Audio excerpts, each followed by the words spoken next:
गीता, आज दूध थोड़ा ज्यादा निकला है। पास वाली बूढ़ी माँ मीरा, उसे भी एक कटोरी दूध दे आना। उसकी तबीयत ठीक नहीं रहती। आप सबके बारे में कितना सोचते हो। भगवान सब देख रहे हैं। जो करते हो उसका फल जरूर मिलेगा। ठीक है गीता, यह लो पैसे। रोहन की स्कूल की फीस जमा करा देना। मैं दूध बेचने जा रहा हूँ, तुम अंदर से दरवाजा बंद कर लेना। ये बोलकर अर्जुन दूध बेचने निकल गया। दूध ले लो, दूध, ताजा ताजा दूध, सब मिलकर पियो और शहद बनाओ। आवाज सुनकर गांव वाले अपने अपने बर्तन लेकर घरों से बाहर निकल आए। अर्जुन बेटा, तेरा दूध पीकर मेरा बच्चा दिन भर मस्त रहता है। कितना गाढ़ा दूध है तेरा। गाय ही मेरी दौलत है, जो वो देती है वही लाता हूँ। ना पानी ना मिलावट। अर्जुन, मुझे भी 1 किलो दूध दे दो। गर्मी का मौसम आ गया है, दही जमाना शुरू करना है। माफ कीजिए बहन जी, दूध खत्म हो गया, शाम को आकर दे दूंगा। अर्जुन घर पहुंचकर गीता से बोला, गीता, हमें और गाय खरीद लेनी चाहिए। हमेशा कोई न कोई खाली हाथ लौट जाता है। हाँ, इससे आमदनी बढ़ेगी और ग्राहक खुश रहेंगे। कल मैं बाजार जाकर देखता हूँ। अगली सुबह अर्जुन पास के गांव में पहुंचा। नमस्ते रामू भाई, गाय खरीदनी थी। पिछली बार तुमने बहुत अच्छी गाय दी थी, शांत और गाढ़ा दूध देने वाली। इस बार भी वैसी ही चाहिए। क्यों नहीं अर्जुन भाई, ये देखो, ये हमारी तबीले की सबसे अच्छी नस्ल है। शांत भी है और दूध भी गाढ़ा देती है।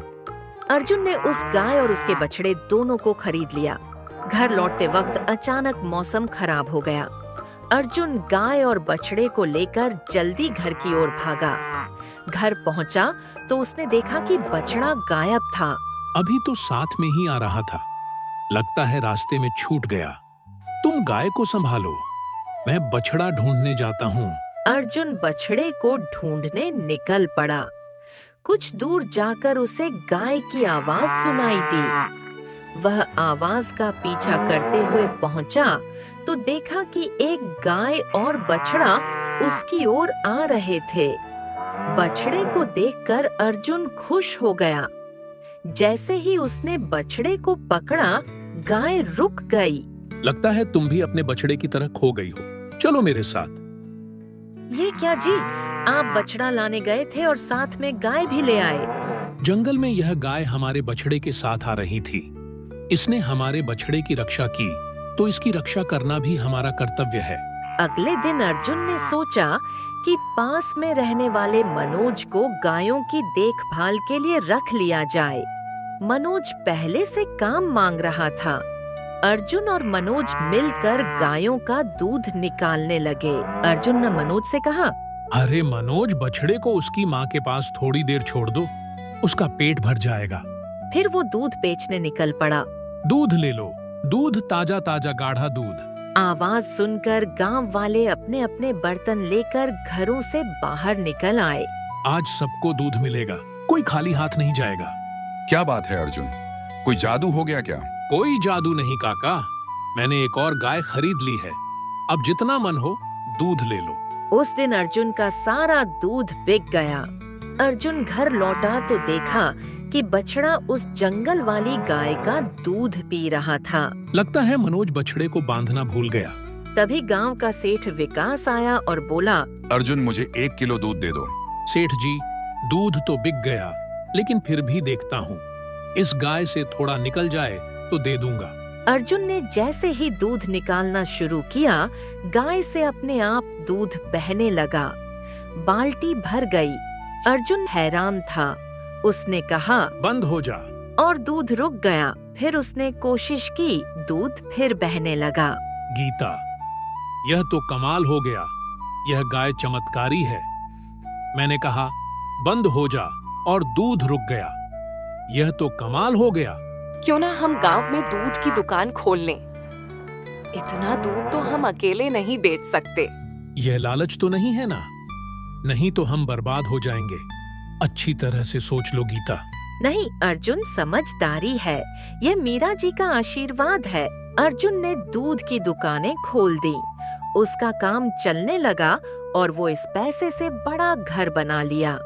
एक दिन वो सोचने लगा, पहले हम साधारण जीवन जीते थे, आज सब इस गाय की वजह से है, लेकिन इसे कोई चुरा ना ले। रात को तबेले में अचानक आग लग गई। गायें चिल्लाने लगी। अर्जुन और मनोज ने आग बुझाई, लेकिन जब अर्जुन गायों को दूसरी जगह ले गया तो चमत्कारी गाय गायब थी। वो परेशान हो गया। उसने दुकानें बंद कर दी और गाय ढूंढने निकल पड़ा, लेकिन गाय नहीं मिली। अगले दिन एक बूढ़ी अम्मा आई। क्या हुआ अर्जुन? तू बहुत परेशान लग रहा है। कहीं कुछ खो गया क्या? मेरी गाय गायब हो गई, बहुत ढूंढा लेकिन कहीं नहीं मिली।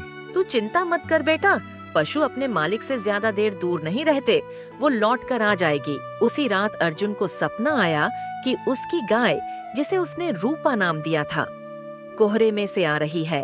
उसकी घंटी बज रही थी। जैसे ही वह उसे छूने गया, उसकी आंख खुल गई। गीता, मनोज, देखो, चमत्कारी गाय लौट आई। अब तुम कहीं मत जाना, यह दुनिया लालची लोगों से भरी है। रात में एक चोर आता है।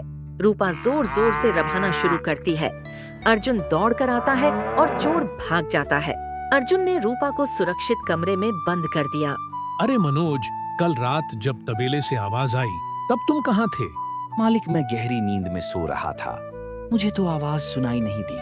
अर्जुन को पता चलता है कि मनोज ने गाय चोरी करने की कोशिश की थी। सच सच बताओ मनोज, गाय चोरी तुम ही कर रहा था ना? मालिक, मुझे माफ कर दीजिए। मैंने कर्ज लिया था बहन की शादी के लिए। कर्जदाता मुझे मारने की धमकी दे रहे थे। मैंने गाय चुराने की सोची। अर्जुन ने पैसे देकर मनोज को कर्ज चुकाने को कहा और उसे माफ भी कर दिया।